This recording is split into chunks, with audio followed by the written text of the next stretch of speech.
More about thought. Give place here to some further consideration of thought. You will never become great until your own thoughts make you great, and therefore it is of the first importance that you should think. You will never do great things in the external world until you think great things in the internal world, and you will never think great things until you think about truth, about the verities.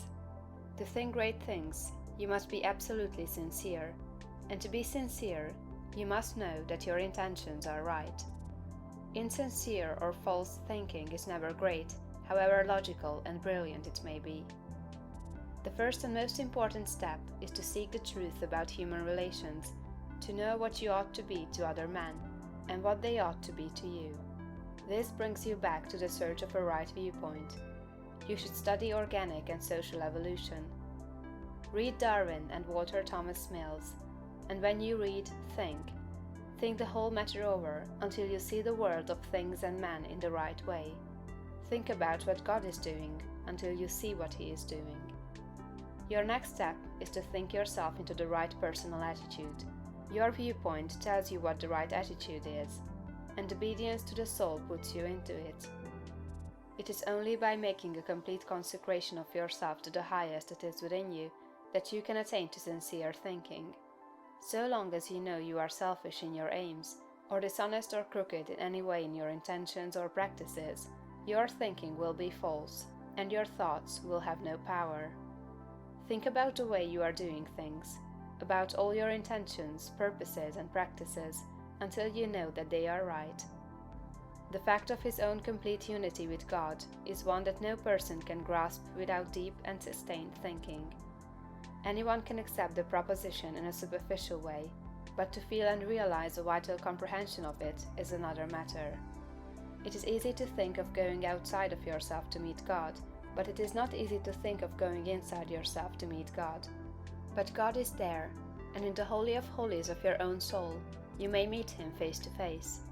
It is a tremendous thing, this fact that all you need is already within you, that you do not have to consider how to get the power to do what you want to do, or to make yourself what you want to be. You only have to consider how to use the power you have in the right way. And there is nothing to do but to begin. Use your perception of truth. You can see some truth today. Live fully up to that, and you will see more truth tomorrow. To rid yourself of the old false ideas, you will have to think a great deal about the value of man, the greatness and worth of a human soul. You must cease from looking at human mistakes and look at successes. Cease from seeing faults and see virtues. You can no longer look upon men and women as lost and ruined beings that are descending into hell. You must come to regard them as shining souls who are ascending toward heaven.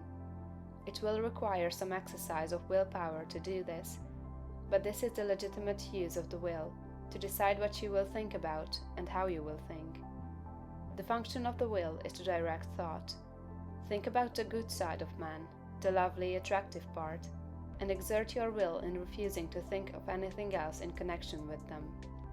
I know of no one who has attained to so much on this one point as Eugene V. Debs, twice the socialist candidate for President of the United States. Mr. Debs reverences humanity. No appeal for help is ever made to him in vain.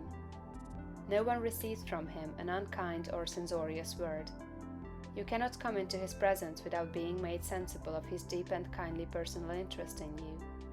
Every person, be he millionaire, grimy working man, or toil-worn woman, receives the radiant warmth of a brotherly affection that is sincere and true.